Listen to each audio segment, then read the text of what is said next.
Merci de nous rejoindre sur Radio J. Comme chaque mardi, nous sommes à présent avec notre chroniqueur Yom Tov Khalfon. Bonjour. Merci beaucoup d'être avec nous, Yom Tov, ce matin sur Radio J. On en parlait justement avec le vice-président du Congrès juif mondial, Pierre Besnénou, la délégitimation de l'État d'Israël sur la scène internationale. On l'a vu récemment avec ces récentes déclarations d'Emmanuel Macron, au Royaume-Uni de Keir Starmer, Mark Carney, au Canada également. Une campagne virulente quand même contre l'État d'Israël. Alors quel est votre regard là-dessus? Comment Israël doit réagir à ces critiques, même plus que des critiques désormais?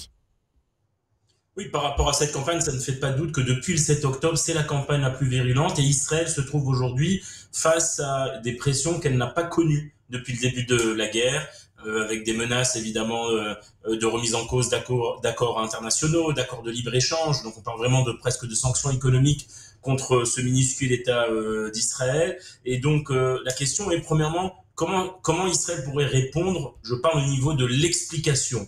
Parce que c'est souvent ça le problème, c'est que ces premiers ministres ou ces dirigeants occidentaux, toujours pour se dédouaner, j'ai envie de dire, ils disent « nous sommes attachés à la sécurité d'Israël ». Si vous regardez les communiqués d'Emmanuel Macron ou du Quai d'Orsay, mais à un moment donné, jamais Israël ne leur renvoie la question. Si vous êtes attachés à la sécurité d'Israël, qu'aurez-vous fait mieux que nous pour protéger la sécurité des 10 millions d'habitants d'Israël? Parce que par le passé aussi, il y avait eu des pressions et des condamnations lors des différents rounds de guerre, rappelez-vous, entre Israël et le Hamas. Et à chaque fois, on dit qu'Israël réagissait de manière disproportionnée, rappelez-vous ce terme, face au Hamas. Et qu'Israël ripostait trop face au Hamas. Entre-temps, on a vu que le Hamas est devenu un monstre qui a fait le 7 octobre. C'est-à-dire que les conseils du passé de ces mêmes dirigeants occidentaux ont au contraire mené au 7 octobre et donc à plus de guerres et plus de morts et ont donc remis en cause la sécurité d'Israël. Et la question, ce qu'il faudrait leur dire, c'est comment vous garantissez Monsieur Starmer, Monsieur Macron, Monsieur Carney, comment vous garantissez la sécurité d'Israël? Puisque vous ne voulez pas qu'Israël fasse la guerre à Gaza, ils le disent de manière concrète.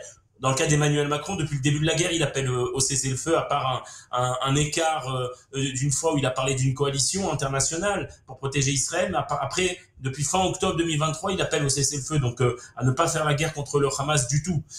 Et donc, c'est la première chose qu'on n'entend pas de la part d'Israël, c'est de demander à ces dirigeants occidentaux qu'ils nous fassent une feuille de route de la sécurité d'Israël. Comment on protège la seule démocratie du Moyen-Orient? Comment on protège le seul État du peuple juif au monde 80 ans après la Shoah? Malheureusement, je ne crois pas que ces dirigeants occidentaux seraient capables de donner des réponses perspicaces, parce que je vais vous dire une chose, ces propres dirigeants n'arrivent pas à protéger les juifs dans leur propre pays. C'est-à-dire que on vient de le voir, des attentats antisémites, il y en a de partout, il y en a eu encore à Washington. Les Juifs ne se sentent pas en sécurité en France, les Juifs ne se sentent pas en sécurité en Grande-Bretagne et encore moins au Canada. Donc ça serait en fait ces mêmes dirigeants occidentaux qu'on attend pour nous expliquer comment protéger la sécurité des Israéliens, leurs propres compatriotes juifs, ils n'arrivent pas à les protéger. On le voit avec le rapport sur l'entrisme des frères islamiques en France, des frères islamistes en France et un peu partout. Oui. Dans ces mêmes pays qui sont touchés par l'islamisme. C'est-à-dire que le Hamas est présent en France, le Hamas est présent en Grande-Bretagne, le Hamas est présent au Canada et les Juifs sont pas les Juifs et même toute la société en réalité n'est pas moins menacée dans ces pays même. Donc moi c'est comme ça que j'aurais répondu à ces pays. Comment vous protéger parce que c'est le rôle d'un gouvernement, on critique beaucoup le gouvernement israélien, on peut critiquer le gouvernement israélien, il n'y a pas de problème. Un gouvernement, il est là pour protéger ses habitants. Comment on protège les habitants d'Israël face au Hamas, face à cette menace sécuritaire concrète? Il faut arrêter de dire que cette menace n'existe plus, c'est faux. Il y a encore quelques jours, des roquettes sont tombées sur le sud d'Israël. Après 1 an et demi de guerre, le Hamas est encore en position de lancer des roquettes. 75% des tunnels du Hamas sont encore en place. Il y a encore un noyau apparemment de plusieurs milliers, voire dizaines de milliers de terroristes du Hamas qui est encore actif et qui est encore en possibilité donc de réenrôler des hommes et donc de recontinuer cette machine de guerre du Hamas. L'Iran est encore derrière et est encore là en train de financer. J'imagine aussi le Qatar. Donc le problème n'est pas réglé. Donc de là et de demander à Israël d'arrêter la guerre et de faire comme si ça y est c'était fini et que les Israéliens sont en sécurité, ben non. Alors ça c'est la première chose qu'il faudrait répondre à ces dirigeants occidentaux. Très rapidement, Yom Tov, il nous reste vraiment très peu de temps. Quelles sont les perspectives d'avenir? Quelle est la stratégie d'Israël sur le long terme?